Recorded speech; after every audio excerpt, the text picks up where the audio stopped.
آپ 100 مرتبہ کرتے ہیں، 200 مرتبہ کرتے ہیں، ایک تسبیح کرتے ہیں، بعض اوقات لوگ لاکھ دفعہ آیت کریمہ بیٹھ کے کر رہے ہوتے ہیں. تو اب ہمیں تو نہیں پتا کہ اس لاکھ دفعہ سے اللہ تعالیٰ راضی ہوئے ہیں یا نہیں. ویسے اس نے جب کہا ہی نہیں، مانگا ہی نہیں لاکھ دفعہ، تو ہم نے اپنے پاس سے بنا لیے. نہیں، میرے خیال ہے 1.25 لاکھ ہے، شاید میں غلطی کر رہی ہوں.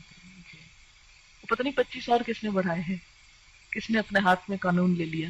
خیر، اب یہ ہے کہ ہم تو وہ کر ہی نہیں سکتے، تو ہم اللہ تعالیٰ سے یہ درخواست کرتے ہیں کہ یا رب، ہم اتنی تیری تعریف کرنا چاہتے ہیں کہ جس سے تیری رضامندی حاصل ہو جائے، تو خوش ہو جائے.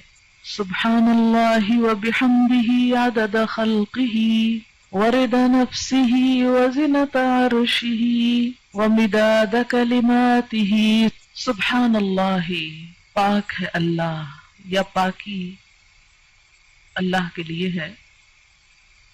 وبحمدہ، اور ساتھ اس کی تعریف کے، یعنی اللہ کی پاکی بیان کرتا ہوں اس کی تعریف کے ساتھ.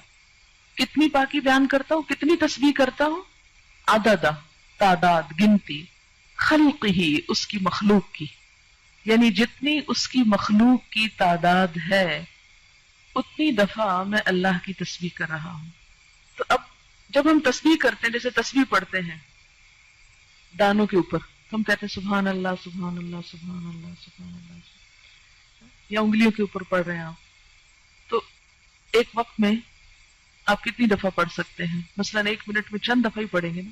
لیکن اگر آپ یہ جملہ بول دیتے ہیں سبحان اللہ وبحمدہ عدد خلقہ، کہ اللہ کی پاکی اس کی تعریف کے ساتھ اتنی مرتبہ جتنی اس کی مخلوق کی تعداد ہے. اور اللہ تعالیٰ کی مخلوق کی تعداد کتنی ہے؟ اللہ تعالیٰ خود فرماتے ہیں وَإِن تَعُدُّوا نِعْمَةَ اللَّهِ لَا تَحْصُوهَا. اگر تم اللہ کی نعمتوں کو گننے لگ جاؤ، تم ان کو گن نہیں سکتے، ان کا شمار نہیں کر سکتے. تو ہم تو گن ہی نہیں سکتے. اسی لیے کہتے ہیں نا کہ کما ينبغي لجلال وجهك، جیسی ہونی چاہیے، ہم تو کرنے کے قابل ہی نہیں ہیں، ہماری تو زبان اس اہل ہی نہیں ہے. اسی لیے عدد خلقہ ورضا نفسہ، رضا کہتے ہیں رضامندی کو، نفس ہی اس کے نفس، یعنی اللہ کی ذات کی رضا کے مطابق، یعنی اتنی تسبیح، اتنی حمد کہ جس سے وہ راضی ہو جائے. وزنۃ عرشہ، اور اس کے عرش کے وزن کے مطابق. وزنۃ عرشہ، اس کے عرش کا وزن کتنا ہے؟ ہمیں تو کچھ معلوم نہیں کہ اس کا عرش ہے کتنا. امام مالک نے کہا تھا نا کہ اس کے بارے میں سوال بدعت ہے. سوال بھی مت کرو کہ کیسا ہے وہ، ہمیں نہیں معلوم، بس اتنا پتا ہے کہ وہ ہے، کیسا ہے یہ نہیں معلوم.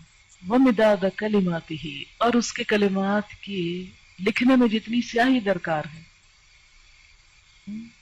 مداد کلماتی، اچھا وہ کتنی درکار؟ سورۃ الکہف میں آپ پڑھیں گے کہ اللہ تعالیٰ فرماتے ہیں کہ لو کان البحر مدادا لکلمات ربی لنفد البحر قبل ان ينفد کلمات ربی، کہ اگر یہ سارے سمندر سیاہی بن جائیں اور اس سے رب کی باتیں لکھی جانے لگے، اس سے پہلے کہ رب کی باتیں ختم ہو سمندر کی سیاہی ختم ہو جائے. ایک اور جگہ آتا ہے کہ 7 سمندر اور بھی آپ ڈال لیں اور اس کو سیاہی بنا لیں اور لکھنا شروع کر دیں، تو رب کی باتیں ختم نہیں ہو سکتی. تو پھر اس کے لیے کتنی سیاہی چاہیے ہوگی، ہم تو اس کے بارے میں امیجن بھی نہیں کر سکتے. فرمایا جتنی چاہیے وہ مداد کلمات، کہ اس کے کلمات جتنے ہیں ان کو لکھنے کے لیے جتنا وہ مٹیریل چاہیے اس سب کے برابر. سبحانک اللہم وبحمدک اشہد ان لا الہ الا انت استغفرک واتوب الیک. السلام علیکم ورحمۃ اللہ وبرکاتہ.